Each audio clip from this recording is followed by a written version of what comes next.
So here's another video. Here's another video. Oh, it's almost 1 p.m. This the message that I'm going to say here in this video, I don't think I'll make it too long. But basically, what I'm saying is that young adults. When I say young adults, really, I guess young adults could be anywhere between like 18 and 35, I guess. But I'm focusing this on the young adults, which would be about 18 to 20, in the early 20s. Especially those who haven't already pursued like a university education.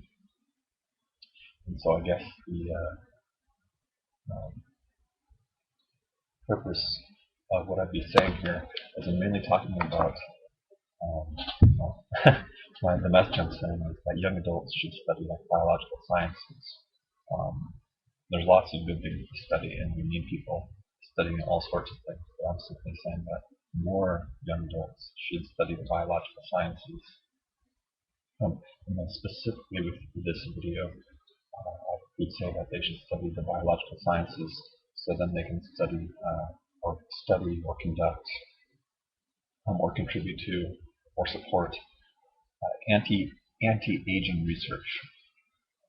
So when I'm talking, excuse me, when I'm speaking about anti-aging research, I'm not talking about research that could allow us to live longer lives by a few years. I'm referring mostly to radical life extension research, which would try to really radical life extension research really seeks to try and help humans live indefinitely if possible. So, in theory, if this research panned out and worked, then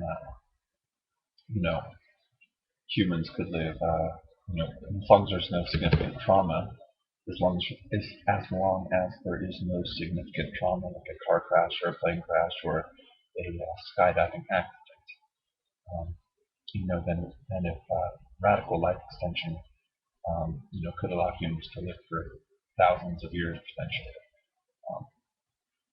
So theoretically, there are some serious people who think that this sort of research could bear fruit and work out potentially. This is not. It is. I wouldn't call it fringe. It's near fringe, but I wouldn't say it's fringe. It's on the edge. We'll say it's cutting edge. That's probably a good way to put it. Cutting edge research potentially. That's happening, and I would say the big players and proponents of this. One is Abu de Grey, who went to Cambridge or something like Cambridge. I think it was Cambridge. I think so. I'm not positive, but I think so. And he has a PhD, I think, and again, I'm not positive, and I think biomedical gerontology. He has a foundation called the SENS Foundation, which is something like Strategies for Engineering Negligible Sentiments, which he's trying to promote as a way of making this sort of research happen. But ultimately, we need more trained individuals who know a lot about biology and genetics and everything involved. So the whole purpose of this video is to try and target young adults, 18 to early 20s, and to say, if you've not already backed up huge student loan debt,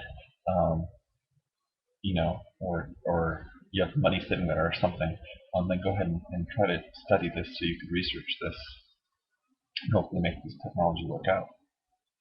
And again, there's lots of wonderful majors to go into, but if you're looking for something to do, this is potentially something to do. Yeah. So,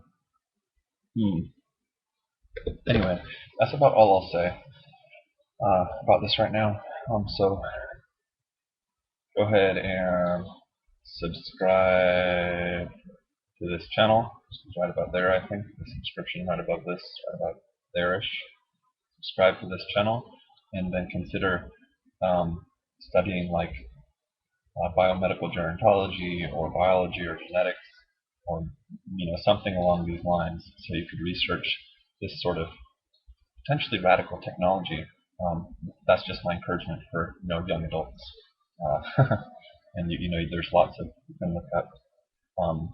You could search for radical life extension in a search engine, and you would see more information. On an internet search engine, type in something like radical life extension. You can follow Aubrey de Grey on Twitter. So there's lots of options. So anyway, subscribe to this channel and consider going into some form of some field that you could research this stuff with. So that's all for now. So thank you for listening, and subscribe, and have a wonderful day.